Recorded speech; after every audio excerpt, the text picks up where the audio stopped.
Okay, let me show you some additional examples of factoring by grouping. And so these look a little bit different than the trinomials we've been working with. Obviously, not trinomials, although, let's see. Yep, no, that one doesn't look like one either. So let me take the first example. The essence of factoring by grouping is to divide this large polynomial up into groups having an equal number of terms. The first thing, however, always is to look for a greatest common factor in all the terms and factor that out. I don't see a greatest common factor in all these terms, so I've done that step. I'm going to move on now to grouping these things instead of trying to tackle the whole 4-term polynomial.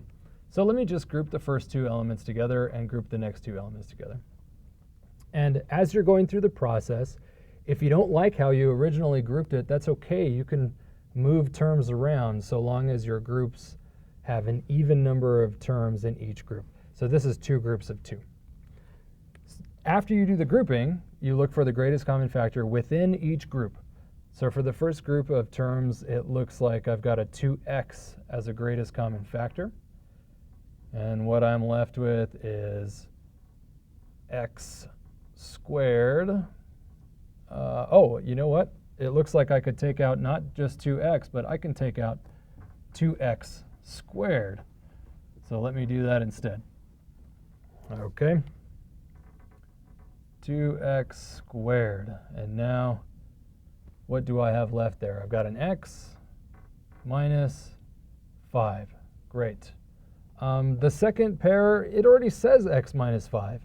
And that is exactly what I want. I want to have the same thing here becoming a binomial here, okay? But it might look a little weird. Notice that if I do this, plus 1 times x minus 5, is that okay? Sure, I can multiply 1 times x minus 5. That doesn't change it.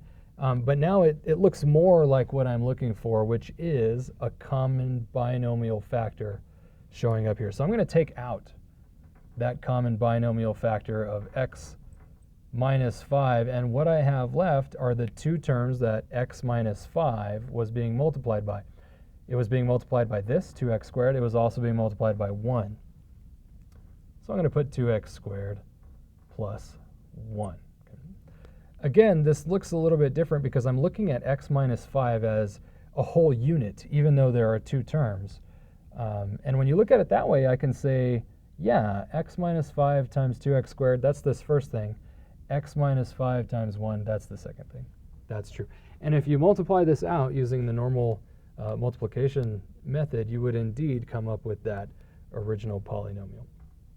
So again, the essence of grouping is to divide the polynomial up into an equal number of groups, not an equal number of groups, but into groups having an equal number of terms, and then to factor the greatest common factor out of each of those groups, hopefully ending up with common binomial factors or common trinomial factors or any kind of polynomial that's common that you can then factor out and go from there.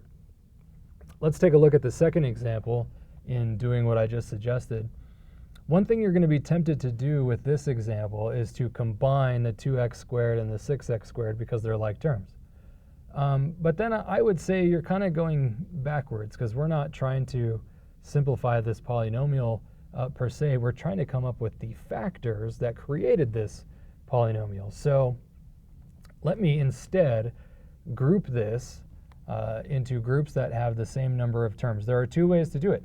I could do 2 groups of 3 terms, but I think I'm going to go against that choice because this has an x squared and that has an x squared, and it feels like maybe I'd be better off with instead doing 3 groups of 2. Now, you can try either way, 2 groups of 3 or 3 groups of 2, and whatever works to ultimately produce the factors is fine, is what's going to work for you. So let me look at each of these sets, each of these groups, and factor out the greatest common factor from each of them. So from the first, it looks like from the x cubed plus 2x squared, I can take out an x squared. And what I'm left with is x plus 2. From the second set of terms, I can take out 6x, and it's positive, so I'm going to put plus 6x, and what I'm left with is an x plus 2. This is looking good so far because this is the same as this, and that's great. Hopefully I end up with the same thing over here. I can take out a 5, so plus 5, ending up with x plus 2. And now this is looking really good because I see this common binomial factor showing up in each of these terms. So let us factor out the common binomial factor of x plus 2. What I'm left with is x squared plus 6x plus 5. Now I have a trinomial times a binomial, and this may be the end of the situation, but maybe this trinomial that remains can be factored. Maybe it can, maybe it can't, but we need to check. So since the leading coefficient of x squared is 1, this makes my job a little bit easier. All I have to do is factor the 5 into 1 times 5, or negative 1 times negative 5. Those are the only things that could produce positive 5 when multiplied. And indeed, this set of numbers right there adds up to 6, so that trinomial does factor. And remember, that's a little easier when you have a leading coefficient of 1. I can go straight to the solution. Stick an x right here, plus 1, times x right here, plus 5. And these are the two binomials that make up that trinomial. To finish the problem, however, we still need our x plus 2 that we had factored out in the first place.